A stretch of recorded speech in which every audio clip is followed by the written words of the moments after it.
Hey, it's Reese here again, and today I want to tell you about the #1 communication mistake I see people making, and I make it myself too.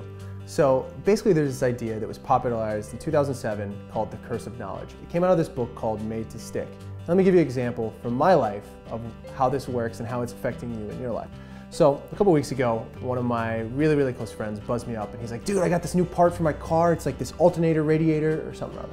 I'm not a car guy. My whole family is car people. My uncle owns, my family owns an auto parts store, and my grandparents worked on like the assembly line in Detroit, but I know nothing about cars. I don't know what it is. I know a lot about business, a lot about technology, a lot about a lot of things, but not much about cars. So I stop him and I say, hey, what does this thing do? Can you break it down for me? And if we didn't have this open communication channel, because he's a close friend of mine, I might not have asked. So imagine in a sales situation where someone is talking about something and you don't know what they're saying. Are you gonna ask for clarification, or are you gonna assume it's above your level, or what? So whenever you're selling something or you're talking about your business, you need to be talking at your customer's level. Now, let me tell you a story about how my friend almost lost a $30,000 client because he didn't realize he wasn't talking at their level. So in New York City, I'm known for throwing dinner parties. And when I first got to New York City, I invited a good friend who is a CEO of this, he's a high-powered CEO of this like manufacturing company, one of the bigger manufacturing companies up in the Northeast. And then one of my other really close friends who's a programmer and a really good designer, and he has a team. And so everyone's sitting around talking, and we cook some like great steaks. And I'm in the kitchen like doing something, and the CEO comes over to me and he's like, dude, I'm looking for like someone to redo my website design for our company. We've been looking for someone for a couple of weeks. Do you think your programmer friend would be good at it? And I noticed that they had been sitting next to each other and talking. And he's like, he's been talking all these acronyms, and I don't really know if he's a fit or not. Like, what do you know? Do you know what he does? And I kind of look at him and I'm like, dude, he would be absolutely perfect. Sometimes he has a little hard time communicating exactly what he does, but I think he'd be perfect. Let me go talk to him. So long story short, I tell my buddy, I'm like, dude, you need to talk at his level. And fast forward a few months, and they've ended up working together for a really long time together, and he landed that $30,000 client because of it.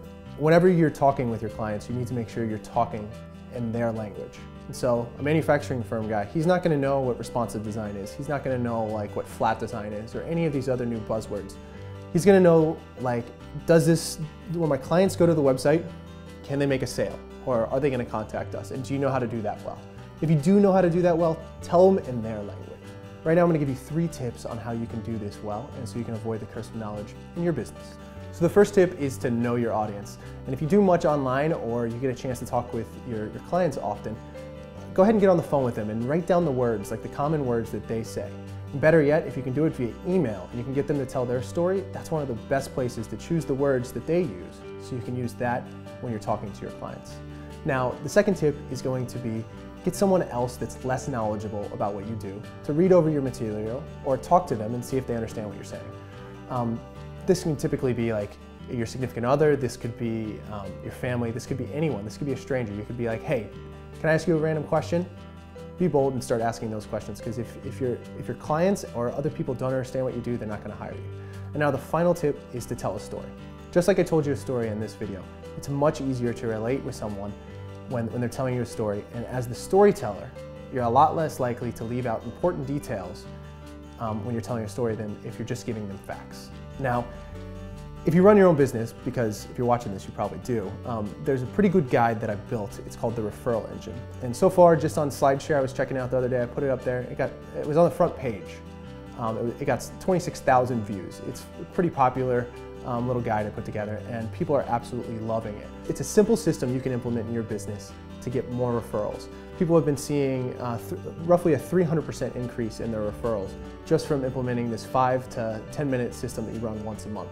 One of my friends that I advised about 6 months ago, he landed a $30,000 client after just 2 days of implementing this system. Basically, it's a system that I developed in 2007 when I was scaling my business to help my clients refer other clients to me.